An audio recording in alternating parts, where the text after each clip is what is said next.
we've still got the garden up here to look at.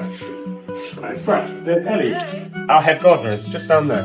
Garden coordinator to the rescue. I'm Ellie. I'm the garden coordinator at Providence Row, so I spend a lot of my time up on the roof garden, which is primarily an educational space. The focus of the garden is running 10-week horticultural training courses with the clients who can sort of self-elect to come to the courses if they have an interest in gardening or not, or they just want to try it out. But they come for 10 weeks and learn the basics of food growing, and they get an accreditation at the end of it. And everything that we grow up there is, the food that we grow up there is then used in the kitchen, so it's all very circular. So loads of this stuff, like herbs and things, like as I mentioned before, this will get turned around and then back into the kitchen. Lots of stages of things growing, and I think that the visual representation that you can have from a place like this of like start to end of a cycle being up here. You've got the start of it here and you've got the end of it, which we see at the end down there. We also run volunteering sessions up to 4 times a week. So people come in for 2 hours and they do tasks around the garden that I see fit.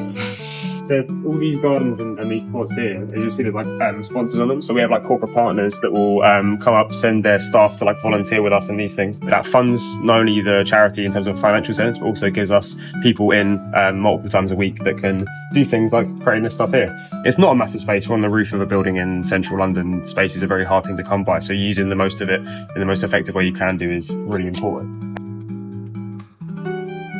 I think the courses that we run are really important to give a structure to the client's week. The idea is to give them a whole host of skills. I mean, let alone that gardening has proven scientific backing for being really important for well-being, but also they are learning a skill, so and they're accredited for it, so that can give them a sense of achievement, giving them a way to progress and develop their skills.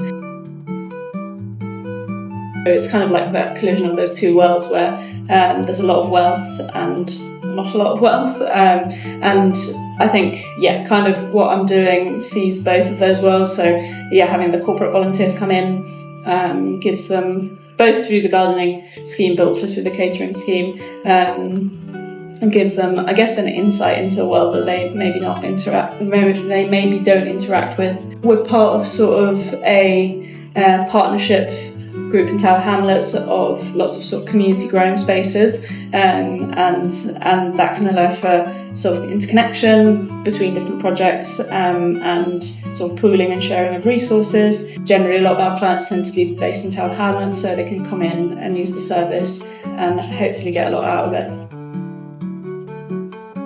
Through my own personal experience, I was struggling with mental health, and I saw how powerful, I lived how powerful it is to take part in something like this, and how healing it was for me. You see how much people benefit from it, and the kind of, not only kind of just from a personal growth point of view and how they interact, how they move, like I've seen people sort of open up, even just physically carrying themselves a bit taller after engaging with something like this, that inspires people to want to do more and carry on reaping the benefits of doing this kind of work. Benefits for your well-being and for your mental health that it has is incredible. Whoever you are, whether you're a volunteer, whether you're a prospective client, amazing way to just get outside, which we don't do enough of being physical with our bodies, interacting with nature. I know it kind of doesn't feel like nature when you're on a rooftop in the middle of London, but it really does have that feel to it. You can be in a space that can give and make you feel good about yourself, even if the weather isn't particularly nice. Our psychotherapy team and their clients come up here and have conversations. It's good for our volunteers when they're doing different things, if we want to have a conversation with them. A big part of Ellie's role is obviously informing our volunteers that maybe are from corporate partners about the work that we do on kind of like an actual personal level. This is probably my favourite part of the charity. It's great.